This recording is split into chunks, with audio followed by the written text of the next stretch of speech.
હાલો વેદુભાઈ, તમે આ શું બનાવ્યું છે? રમકડા. બતાવો તો અમને રમકડા. હાથી. કે આ હરખો બતાવો હાથી. હા સરસ. આ ઊંટ.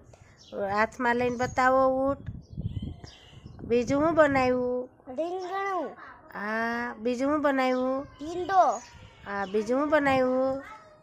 આમાં રીંગણાનું અને આમાં ભીંડાનું શાક. હે રીંગણાનું ભીંડાનું શાક અને આ તપેલા. એ બે તપેલા. હા સરસ. કોણે બનાવી દીધા? શું કહેવાનું પણ? કાંઈ કહેવાનું નહીં. જય માતાજી, જય ગિરનારી કે. જય માતાજી, જય ગિરનારી. હાલો વેદુભાઈ, તમે આ શું બનાવ્યું છે? રમકડા. બતાવો તો અમને રમકડા. હાથી.